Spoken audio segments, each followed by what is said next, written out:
Hello there. My name is Fionna again. I am a product manager on Microsoft Teams, driving user engagement, making Teams feel personalized, and that everybody gets their notifications. Before that, I was a PM on an enterprise product in Azure.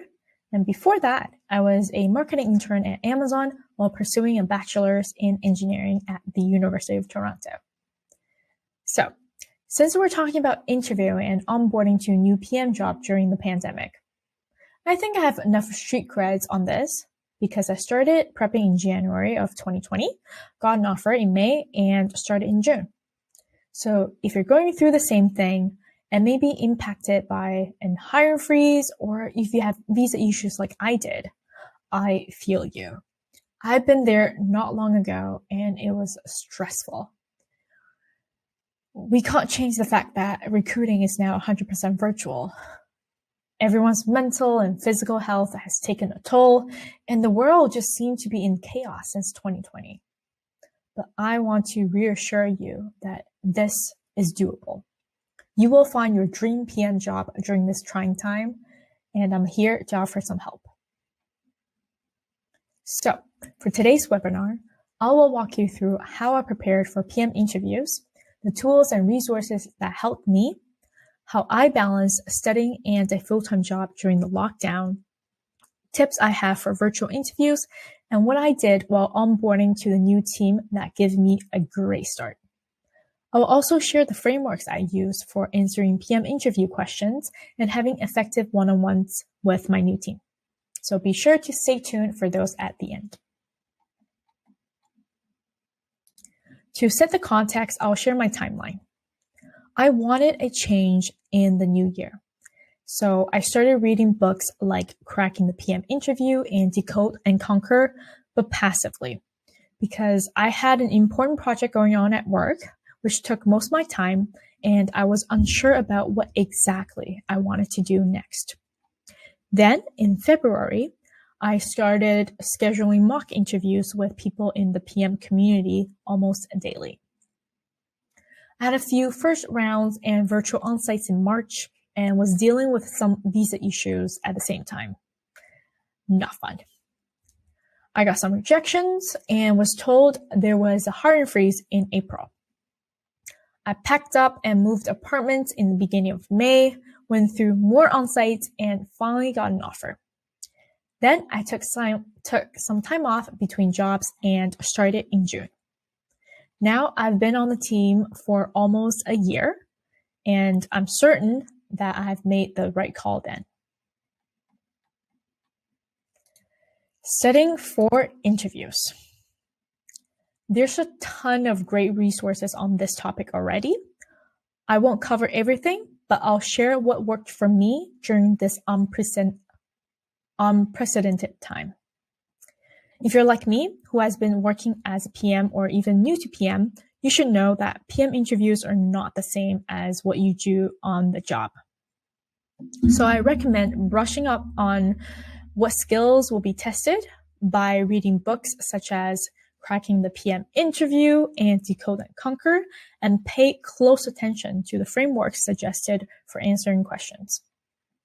Then I leverage Lewis Lynn's PM community on Slack and schedule mock interviews with other people who are also interviewing. So a mock interview, if you're not familiar, is typically 1 hour and consists of 2 people.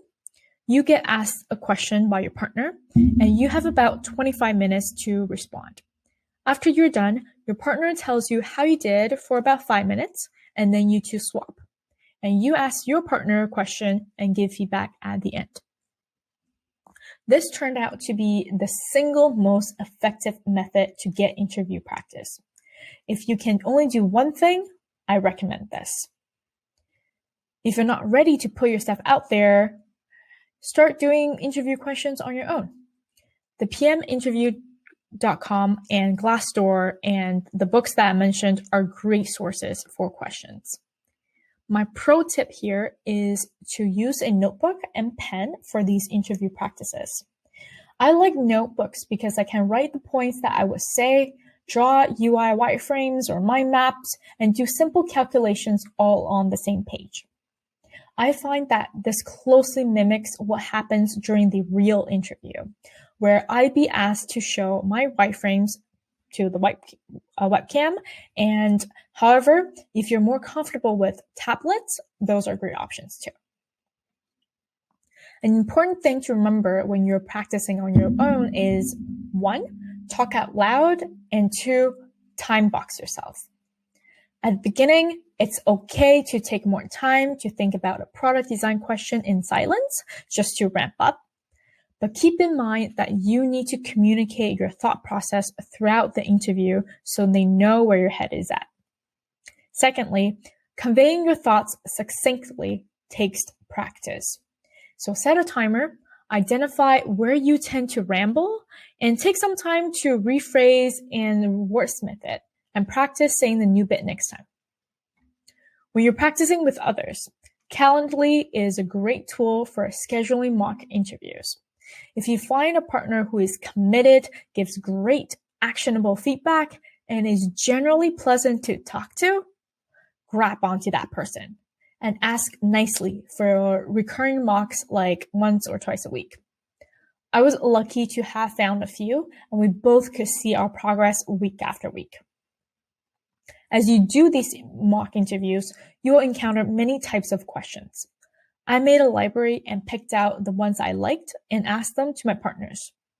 This is also why mock interviews are such an effective method, because not only do you get to practice doing questions, you also hear how others respond, the techniques that they use, the mistakes they make that you'd avoid, and put yourself in the shoes of the interviewer and try to see what they'd be looking for in a response. When it comes to practice interviews, give yourself some time to ease into it. It's totally fine to take the crawl, walk, run approach. Make sure you understand the foundational PM concepts first, then develop a framework for answering each type of questions, and continue to revise them while practicing with others. So I was reading books and doing mock interviews while working a full-time job during lockdown. You might wonder how I managed my time while staying sane. Here is an actual week I had in March. I worked from 9 to 5, Monday to Friday, so I optimized my off hours in the evenings for studying and doing mock interviews. Once you start scheduling mocks, it's easy to get carried away and try to schedule as much as you can, thinking that you'll get better faster. Sadly, no. Practicing interviews is just like muscle building. You need to work out your brain and give it some rest for you to form that muscle memory. It's impossible to get jacked in 2 days. So relax. Depending on your schedule and timeline, give yourself at least one free day of no mocks. Just like how I didn't schedule anything on Tuesdays and Saturdays. Also, I set a rule to not have any mocks after 10 p.m. so my brain can take a break before going to sleep. Since Seattle was in lockdown, I couldn't go out for social activities, which kind of worked out well in my favor. However, you can reduce social activities to have more time to prep, but please don't eliminate them. Job hunting does feel like a solo fight that only you can compete in, but know that it's not everything. You have and need a support network. It's not worth it to miss a birthday party for a mock interview. Along the same lines, I kept one activity that I loved, which was a dance class every Sunday. I needed it to keep me active and sane. Also, I didn't want to neglect any career growth and skill building opportunities, so I kept attending workshops that would be helpful to my career and job hunting. Win-win. I don't think I need to say this, but if you're sick, cancel everything and get some rest. Even if you have an on-site that day, email them to reschedule at your earliest convenience. We're in the middle of a pandemic, and even if we're not, people will understand and can wait for a few days. Your health comes first above everything. I know that prepping, applying, and doing mocks are exhausting. So take care of yourself. You're looking for a change right now, probably because you don't feel like the current situation is a good fit for you anymore. And you definitely don't want to rush into something that doesn't fit you either. You've got to love and be excited about that new opportunity and not compromise. But if you need food on the table, then by all means, take what you have and have a long-term plan in mind. So, on the day of your interview, first of all, congratulations, you've got yourself an interview. And it's probably virtual. But don't worry, there are some advantages too. For example, you can have cheat sheets on your screen or print it out in front of you. And since you're not in the same room as the interviewer, you'll need to be more expressive, verbally and via body language. For example, repeat questions to make sure you heard it right, and use transition words to outline your structure, such as, first, I'm going to identify the users, second, I'm going to list out their needs, and lastly, brainstorm some solutions. It's also helpful to summarize whenever you finish a section of the question, just in case audio or video got cut off during in between. And it's totally fine to ask for water or bio breaks. You need them, and they probably need them too. If you know you're going to whiteboard or wireframe some UI, familiarize yourself with the tool that you're going to use. If it's not called out before, practice with pen and paper or tablets. Lastly, PM interviews can actually be really fun. I don't enjoy prepping for them, but I love doing them. So sleep well and don't strain yourself too much. You've done what you could. Enjoy the conversations. So moving on to onboarding. I onboarded in June and it's been almost a year. Virtual onboarding sucks and can feel very isolating and just not welcoming. Looking back, there are a couple of things I did that I'm really glad and want to share with all of you. First, it might sound trivial, but I made sure people knew that I'm here. Your manager should help you with this. My manager made a post with my photo and bio, and I spoke up to introduce myself in team meetings if I saw anyone I didn't know. Second, besides the usual onboarding training, I dedicated my first 3 weeks for having virtual coffee chats with people. Typically, these should be the people who you'll work with very closely. But I went one step further and had about 60 chats with people in every discipline within my larger org. Product, engineering, design, research, marketing, QA, customer success, content, release management, you name it. And that saved me so much time later on, and I honestly wish I had done more. You can get a list of the people on your immediate team yourself. For others, ask your onboarding buddy, your manager, or mentor who else you should talk to. If you weren't assigned an onboarding buddy or mentor, get one ASAP. And if your manager hasn't set up recurring one-on-ones, ask them what's a good cadence and set it up yourself, including one-on-ones with your escape manager and maybe even your directors, depending on your work structure. I can't stress this enough. I know not everyone does it or likes it, but please, during these one-on-ones or team meetings, turn on your video, at least for the first 10 minutes during larger meetings. This is your chance to literally show yourself. And I think we all know by now that by having both people's video on just feels so much more personable compared to talking to a photo or a black screen. This is what I call the hallmarks of a good first one-on-one. I've had 60 of these, and here's what I would recommend you do. When you send out that invite, make sure the proposed time is within their working hours. and include a friendly message in the meeting invite with a brief bio and what you're hoping to learn from that person. Yes, turn your video on and ask the other person to turn on theirs if they're comfortable. And don't dive into work right away. Introduce yourself with your hobbies, new things you tried during the pandemic, a good movie that you watched. Try to get to know the other person as a person, and work will follow naturally. I created a relationship database for everyone that I met and a template of topics and questions that I would ask everyone, which I will go in detail at the end. If you had a great conversation with someone or felt like they would be a great potential mentor, request for follow-ups and set up recurring chats. It's so critical to be proactive in virtual onboarding and make yourself seen and heard in a good way.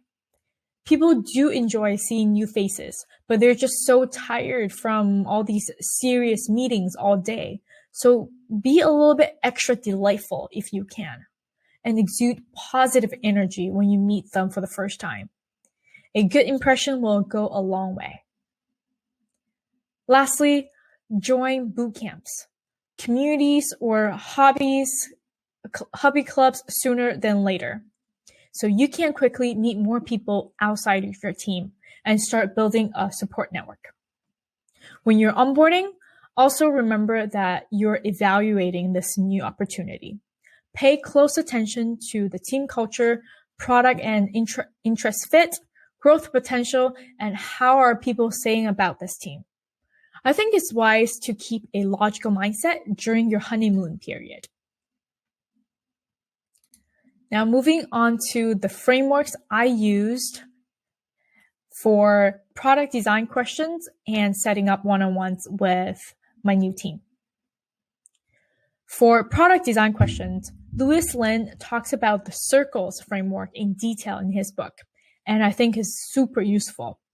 However, to really understand the thinking behind it, I think it's best to create your own framework that aligns with the approach that you're most comfortable with.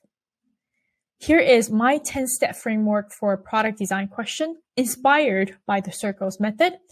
And I have checkboxes for things that I need to think about and even transition words to help me move to the next step smoothly. Before I start answering, I need to ask questions to level set. Then I give a structure of what my response will consist of. Then I define the goals. Then I then identify the users, their pain points, and evaluate current products, if any, and brainstorm solutions. Then I use a modified RICE framework to prioritize my solutions with rationale, then define success metrics and how I could collect data. If there's time, I'll talk about my go-to market strategy and end it off by summarizing my response. I've linked this template in the slide. Another template to share with you is my one-on-one chat with all my team members.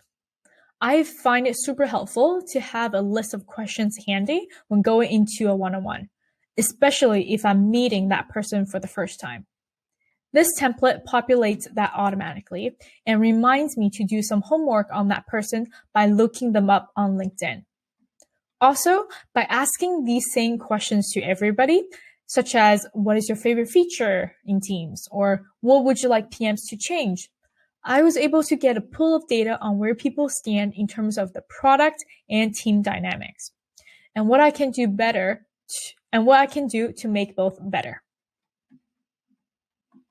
Now, hopefully you have been equipped with new insights and tools on how to interview during this pandemic. My last gift to you is a to-do list from 0 to a new job, depending on your timeline. So if you have 6 months or more until you want a new job, you can start by reading books like Cracking the PM Interview, Decode and Conquer, and this awesome blog by Intercom on product building, marketing, and execution. There are also some great PM mock interviews by Exponent, lots of questions from the pminterview.com, Glassdoor, and you definitely have to join Louis Lin's Slack community to schedule mock interviews with people, and try to do 3 to 5 mock interviews a week and share your thoughts on everything product. And if you have time, use Figma or other prototyping tools to build UIs for app ideas that you have. What if you don't have that much time and need a job within 3 months? You can do pretty much what was talked about in the previous slide and just take out the parts where you think it's not necessary.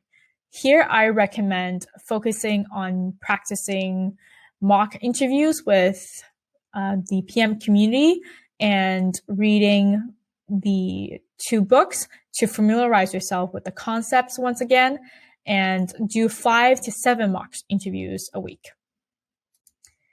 What if you just have a month or you need a job ASAP? I highly recommend focusing on these mock interviews again and sharing your thoughts on products. Because by writing your thoughts, it clears your mind and helps you facilitate conversations during the interview. So that is what I had to share on preparing for interviews and onboarding to a new PM job during the pandemic. I sincerely hope you learned something new, and please don't hesitate to reach out if you have questions. I just got back to vlogging, so you can catch me on YouTube and Twitter. I also write a weekly newsletter called The Creative Outlet, where I share my thoughts on PM, design, productivity, languages, anything that makes me feel creative. If you find that intriguing, give it a read and let me know what you think. This is my second talk at Product School. If you're interested, you can sign up or watch the recordings of my other talks. Congratulations for making this far, and I can't wait to see you in the next one. À bientôt! 下次见咯，안녕! Bye!